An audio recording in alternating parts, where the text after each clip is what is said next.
All right, I'd like to show you a couple of scales and an exercise, starting with the exercise, which I call chromatic exercise. If you go to your 5th fret, which is the 2nd dot, you put your first finger on the G string, which is like so, and you pick it, or finger it, I should say. You take your 2nd finger, put it down on the next fret, holding your first finger down, and finger that. Continue with the 3rd, then the 4th, and you notice I'm holding them down as I press the next one down. And then reverse it. Okay? Now when that gets easy, try alternating fingers with this hand.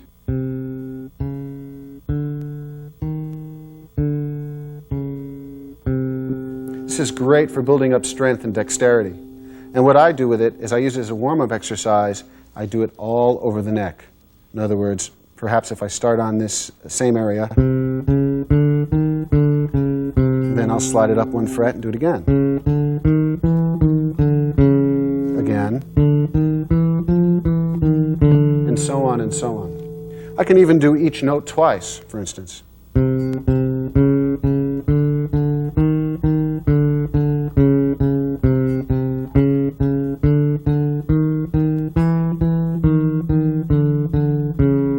Get the idea, okay?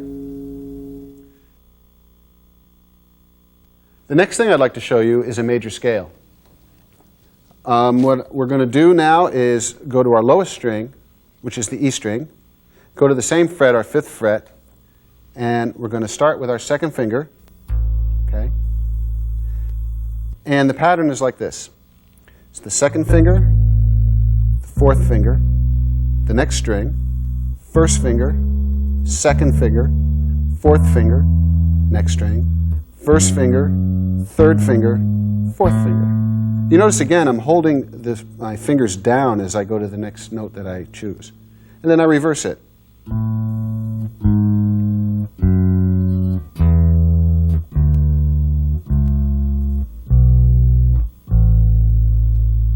Now you can take this scale and move it all over the fretboard.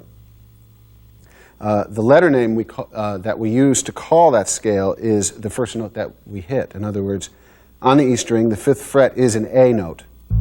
Therefore, it's an A major scale. If we move it up 1 fret, it's a B flat note, becomes a B flat scale. So by learning one pattern, you learn 12 scales. It's not bad. Now, one other scale that I'd like to show you is a minor scale. And we start with our 1st finger instead of our 2nd finger. We're still sticking with the 5th fret, the A string. And it goes like this. 1, 3, 4, 1, 3, 4, 1, 3. And then reversed.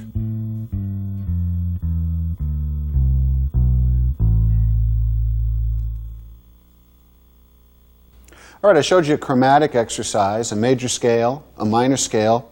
Now I'm going to show you a pentatonic scale. And this is used a lot for blues and rock, and it's really useful. So actually, I use this more than just about anything. I'm going to start on the E string on the 3rd fret, which is G, the note G. This is an A pentatonic scale, but I'm not starting on A, I'm starting on G. That's what I do. I'm going to start on the 1st finger, G note. 3rd finger, which is up 2 frets. Next string, 3rd fret, 3rd fret. Slide up 2. Next string, 1st finger, and then 3rd finger. I'll play that a little quicker together and you get more of a feel for it. And coming back the other way. Now I'm going to add a note, that one,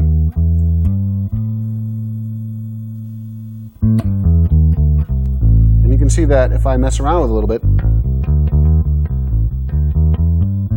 you start to get a nice sound, kind of bluesy. So as you can see, that's really useful. All right, let's do some playing. As you see, I switched instruments. This is my own instrument. I'm going to use that for these examples. This is how it's going to go. I'm going to explain an example. I'm going to play it. You can check it out. And then we'll show it again. And you'll see me playing it, but this time you won't hear it, and you play it. Before we start, though, there's something I'd like to talk about. The role of the bass in the band and the concept of the rhythm section. It's very, very important. The rhythm section is the bass and the drums. Now, they're a band within a band. You're the glue and the motor that makes everything go. Otherwise, the top end instruments would just not have any momentum at all. Where the drums act mostly as the motor and push the song along, the bass glues the drums to the rest of the band. People don't really have a clear idea what bass players do, except other bass players and drummers usually.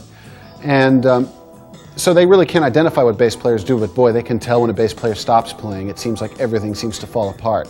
So you are the glue. You have to know what the drummer's doing, especially his bass drum pedal. And a lot of times you're going to be playing exactly or close to exactly what the bass drum pedal is doing. You're actually tuning almost, giving pitch to the rhythmic figure of the bass drum. So the two of you are as one in a lot of instances. The progression for this is, we call it blues progression, obviously. It's based on 3 chords, and it's 12 bars long, hence we call it a 12-bar blues. It's built on the 1 chord, the 4 chord, and the 5 chord of the scale that this is all built from, in which case is A, which means that we're going to start our pattern from A for a certain amount of bars, which you'll see on the screen. And the next chord you'll see will be the 4 chord, and if we go up 4 steps, we get to D. That's our 4 chord. 5 chord being E.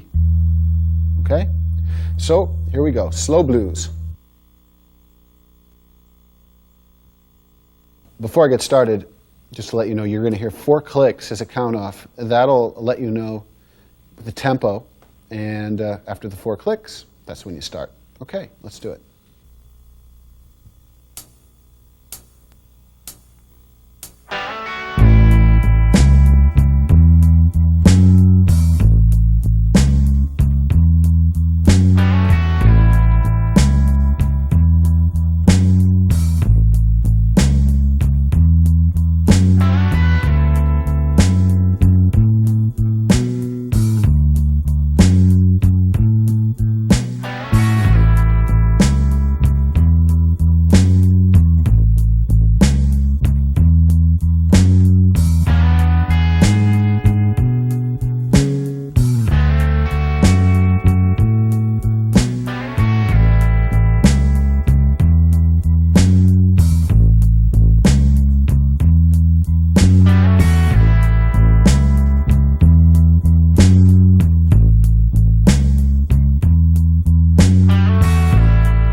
Here's another shuffle. It's a Chicago style. We call it a box pattern because the notes tend to look like a box when you see them on the neck.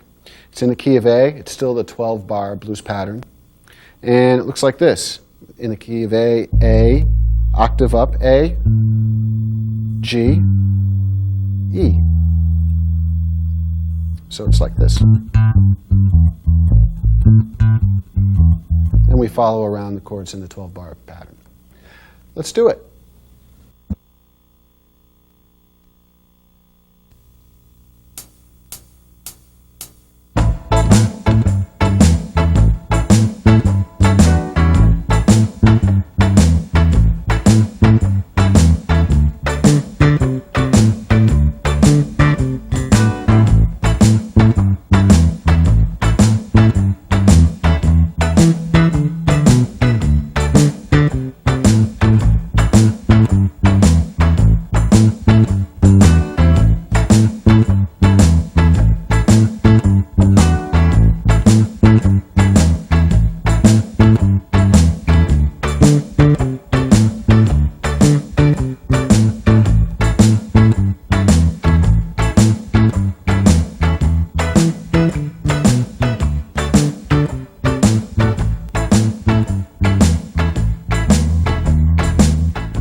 This is our final shuffle example. It's a swing shuffle. I'm going to be using a walking bass pattern, which is different rhythmically than we've done before. It's just going to be quarter notes instead of the bounce pattern. It's still in the key of A, and it's still a 12-bar blues pattern. This is what the bass line looks like. It's A, C sharp, which is the 3, E, which is the 5, F sharp, which is the 6, G natural, which is the flat 7, and this is how I'm going to play it.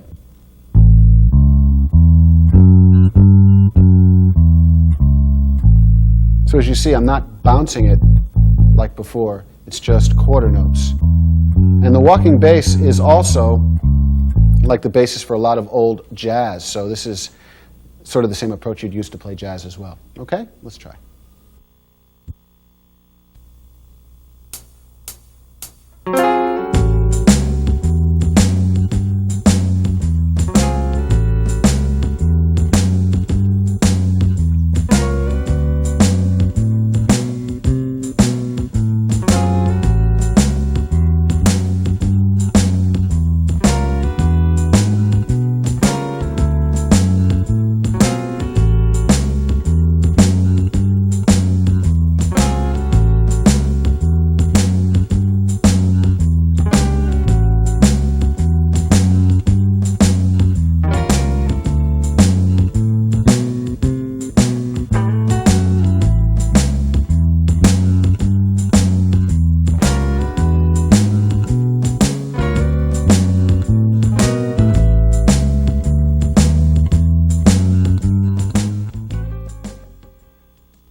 I'm going to show 3 examples. The first example, I'm going to be just playing roots following the bass drum pattern rhythmically.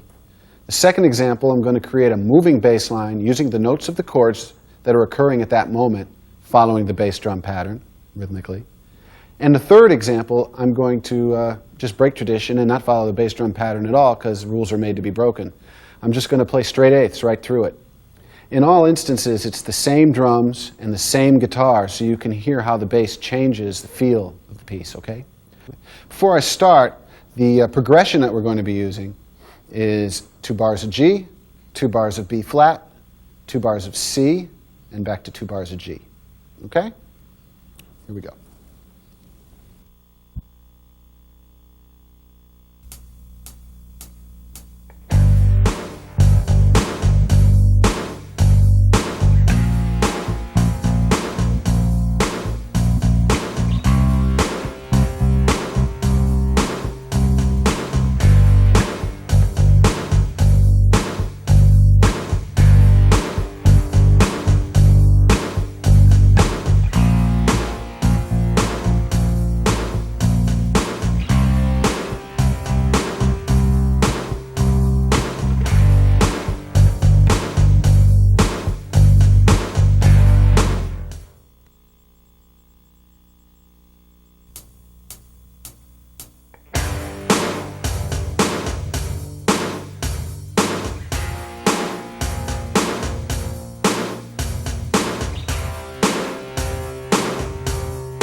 Okay, same drums, but I'm going to create a moving bass line using the notes and the chords of this progression.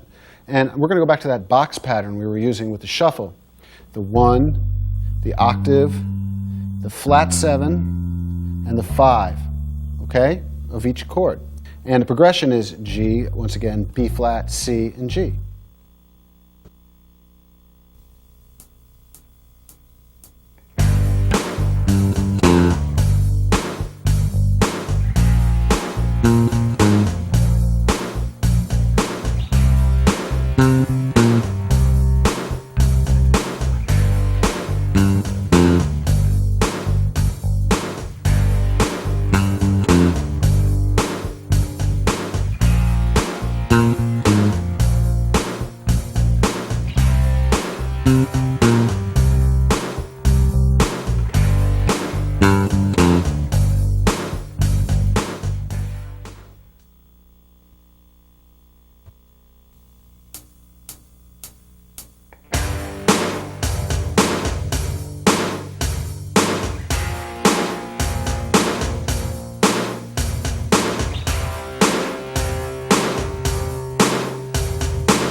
Okay, here's where we break the rules.